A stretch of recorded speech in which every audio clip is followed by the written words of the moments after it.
Lecture के इस हिस्से में अब हम कुछ एग्जांपल्स करेंगे जिससे हम लेटरल्स को सॉल्व करने की अंडरस्टैंडिंग लेंगे। सबसे पहले जो सर्किट दिया गया है इसमें आप देख सकते हैं कि हमारे पास सिंगल फेज़ विद न्यूट्रल है। सिंगल फेज़ विद न्यूट्रल का यहाँ पे क्या मतलब है कि हमारे पास जो सप्लाई है, सपोज़ करें कि अगर हमारे पास एक 3 फेज़ सप्लाई अवेलेबल है तो जो लोड के साथ हम सप्लाई कनेक्ट कर रहे हैं उसके अंदर एक फेज़ और न्यूट्रल आ रहा है। इस सर्किट पे आप देख सकते हैं कि आप जो हमारे पास सोर्स है ये 120 वोल्ट का है और हमारे पास दो लोड कनेक्ट हुए हैं। पहला लोड 10 किलोवाट का है और दूसरा लोड भी 10 किलोवाट का है। तो अब यहाँ पे जो सबसे पहली कैलकुलेशन हम करेंगे, हम देखेंगे कि अगर आपको इस तरह के सर्किट में करंट निकालना पड़ जाए तो कैसे निकालेंगे। सो पावर का जो बेसिक फार्मूला है P is equal to I V cos theta, ये हमारे पास एक्टिव पावर का फार्मूला है। अब आप देख सकते हैं कि इस केस में दोनों लोड क्योंकि रेजिस्टिव हैं तो इसलिए हमारे पास जो थीटा होगा इस केस के अंदर वो ज़ीरो होगा। थीटा हमारे पास क्या होता है, वोल्टेज और करंट के दरमियान जो एंगल बन रहा होता है, और थीटा ज़ीरो होने की वजह से हमारा जो रिलेशन यहाँ पे पावर का हो जाएगा वो सिर्फ P is equal to I V हो जाएगा। अब यहाँ पे हमने करंट निकालना है तो हम I is equal to P over V रख सकते हैं। अब हम यहाँ पे दो तरीक़ों से करंट निकाल सकते हैं। हम पहला तरीका ये हो सकता है कि आप दोनों लोड्स को उनका अलग अलग करंट निकालें और फिर उस करंट को ऐड करेंगे तो आपको यहाँ पे जो टोटल करंट फ्लो हो रहा होगा वो आ जाएगा। दूसरा तरीका ये होगा कि हम अगर इन दोनों लोड्स की रेजिस्टेंस निकाल लें और इन दोनों की रेजिस्टेंस निकाल लेने के बाद हम इस पे जो हमारे पास वैल्यूज़ अवेलेबल है उनको अप्लाई करें तब भी करंट आ सकता है। सो अब यहाँ पे मैं दोनों तरीक़ों से सॉल्व करूँगा। सबसे पहले हम लोड 1 के लिए करंट निकालते हैं तो I1 is equal to P1 over V1। यहाँ पे हमारे पास जो V है वो क्योंकि सोर्स और ये दोनों लोड हमारे पास पैरेलल में है और इनके कॉरस्पॉन्डिंग पावर भी दी हुई है तो हम डायरेक्ट यहाँ पे वैल्यूज़ पुट कर लेते हैं। 10 किलोवाट ओवर 120 वोल्ट और ये हमारे पास आता है 83.33 एम्पेयर। अब क्योंकि दोनों लोड एक जैसे हैं इसलिए I1 और I2 हमारे पास इक्वल होंगे, जबकि जो यहाँ पे करंट होगा ये बेसिकली I1 और I2 का कम्बिनेशन होगा। सो हमारे पास जो टोटल करंट होगा वो हमारे पास 2 इंटू 83.33 जो कि अब इसके बाद बन जाएगा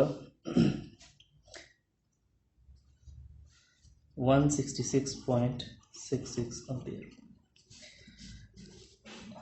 इसके अलावा अब हम और भी कैलकुलेशंस कर सकते हैं, जैसे अगर हमने ये देखना हो कि टोटल कितनी एक्टिव पावर डिलीवर हो रही है तो उसकी कैलकुलेशन भी बड़ी आसान है। हम यहाँ पे देख सकते हैं कि हमारे पास जो दो लोड है दोनों 10 किलोवाट के हैं, इसका मतलब है जो यहाँ से पावर डिलीवर हो रही है वो 20 किलोवाट होनी है, ठीक है। और टोटल लोड हमारे पास कितना बनता है 20 किलोवाट। इसके अलावा हम यहाँ पे रेजिस्टेंस भी निकाल सकते हैं कि इसके कॉरस्पॉन्डिंग रेजिस्टेंस कितनी है। रेजिस्टेंस निकालने के लिए आपको जो रिलेशन यूज़ करना पड़ेगा वो R इज़ इक्वल टू, हमारे पास जो रिलेशन होता है ये होता है P is equal to V square by R, और यहाँ से हम देख सकते हैं कि वी स्केयर बाई P जो है हमारे पास ये चीज़ बन जाती है। अब हम इसको अगर डायरेक्ट सॉल्व करना चाहें किसी एक लोड के लिए तो पावर हमारे पास एक लोड के अंदर है 10 किलोवाट। तो करंट की वैल्यू निकालने के लिए अब हम इस 1.44 को एक लोड के क्रॉस जितनी वोल्टेज है जो इस केस में 120 उससे मल्टीप्लाई करेंगे तो तब भी हमारे पास जो आंसर आएगा वो 83.33 ही आएगा। अब यहाँ पे हमें एक बात का ध्यान रखना है, इस केस में हमारे जो लोड है वो दोनों रेजिस्टिव दिए हुए हैं।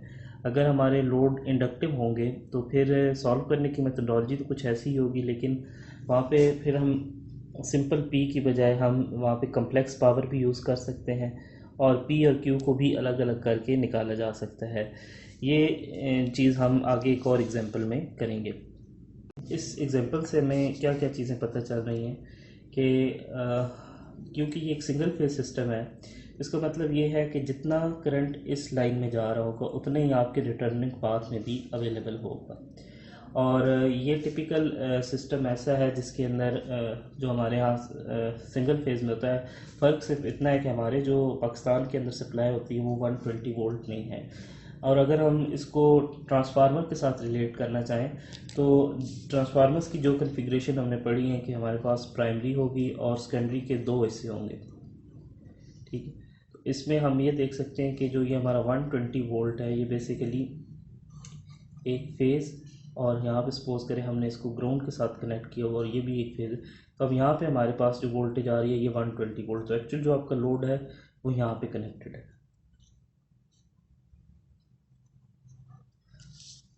दूसरे केस के अंदर अब हम देखते हैं कि अगर हम वोल्टेज में इजाफा कर देते हैं, यानी हम वोल्टेज कितनी कर देते हैं 240 वोल्ट, तो पहले सर्किट की निस्बत क्या चेंज आएगा। अब ये भी क्योंकि हमारे पास एक single phase with neutral system है, इसका मतलब ये हुआ कि जो अब आपके ट्रांसफार्मर के सेकेंडरी पे वोल्टेज अपीयर हो रही है वो 120 की बजाय आपका कितना है 240 आ रहा है। तो अब अगर इस सर्किट में हम देखें हमने वोल्टेज डबल कर दिया है, तो अब हम करंट निकालेंगे। तो करंट हमारे पास जो आएगा वो हमारे पास अगेन उसी तरीके से निकालते हैं कि हमारे पास करंट आएगा P/V, तो 10 किलो वाट डिवाइडेड बाय 240। तो जो हमारा करंट आ रहा है दोनों ब्रांचेस के अंदर 4.67, तो I1 और I2 दोनों इक्वल आ रहे हैं। अब अगर हम पहली एग्जांपल के साथ इसको कंपेयर करें तो हम देख सकते हैं कि जब हमने वोल्टेज को डबल किया है तो हमारे पास करंट क्या हो गया है, हाफ हो गया है फॉर सेम लोड्स। अब हम इसके अलावा इसके अंदर और क्या चीज़ देख सकते हैं कि अगर हमारा करंट हाफ हुआ है तो इससे फ़ायदा क्या होगा कि जो कंडक्टर्स आप यूज़ कर रहे होगे उसकी अब थिकनेस आपको रिड्यूस करनी पड़ेगी, ठीक है। क्योंकि यहाँ पे जो कंडक्टर्स चाहिए थे इनकी थिकनेस इतनी होनी चाहिए कि वो 83.33 एम्पेयर बेयर कर सकें, लेकिन यहाँ पे हमने देखा कि हमारे पास वोल्टेज डबल कर देने से करंट कम हो गया है। यहाँ पे एम्पेयर भी है, करंट कम होने की वजह से अब हम कह सकते हैं कि जो हमारे पास कंडक्टर होगा उसकी थिकनेस या उसका जो डायमीटर होगा वो भी कम हो जाएगा और अल्टीमेटली कॉस्ट भी क्या होगी, कम हो जाएगी। तो यहाँ पे हम देख सकते हैं कि वोल्टेज बढ़ाने का हमें क्या फ़ायदा। ये सर्किट भी हमारे पास सिंगल फेज़ विद न्यूट्रल है, लेकिन इस सर्किट के अंदर अगर आप देखें तो हमारे दोनों लोड सीरीज़ में हैं। प्रैक्टिकली ऐसे नहीं होता, प्रैक्टिकली जो हमारे पास लोड लगे होते हैं वो पैरेलल में होते हैं ताकि उनके क्रॉस वोल्टेज सेम रहे। सो अब यहाँ पे हम देख सकते हैं कि अगर हमने जितने वाटेज के लोड दो पैरेलल में लगाए हुए थे उतनी वाटेज के हमने दो लोड अब सीरीज़ में लगा दिए हैं और वोल्टेज भी हमने कितनी रखी हुई है 240 वोल्ट। तो इस लिहाज से आप देख सकते हैं कि जो हमारा करंट आ रहा है वो 83.33 एम्पेयर ही है।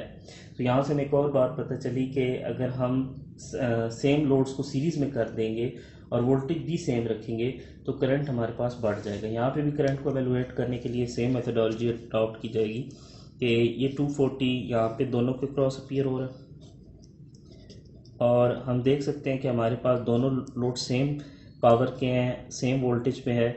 इसका मतलब है जो इनकी आप रेजिस्टेंस निकालोगे तो दोनों की रेजिस्टेंस भी क्या होगी, सेम आएगी। तो इसका मतलब ये हुआ कि यहाँ पे भी 120 वोल्ट आ रहा होगा और यहाँ पे 120 वोल्ट आ रहा होगा। तो सिंपली जो यहाँ पे रिलेशन यूज़ होगा अगर हमें करंट निकालना है, क्योंकि इस पूरे ब्रांच में करंट एक जितना ही होना है तो किसी एक में भी आप लोड के में से जो करंट आ रहा है उसको सॉल्व कर ले तो दोनों का करंट सेम होगा। तो आई हमारे पास यहाँ पे क्या आएगा P/V। तो यहाँ पे हमारे पास जो P है वो अगेन 10 किलो वाट है और V हमारे पास है 120 वोल्ट। आल दो हमारा सोर्स कितना है 240 वोल्ट का, लेकिन हमारे पास जो लोड के क्रॉस वोल्टेज अपीयर हो रही होगी वो 120 वोल्ट।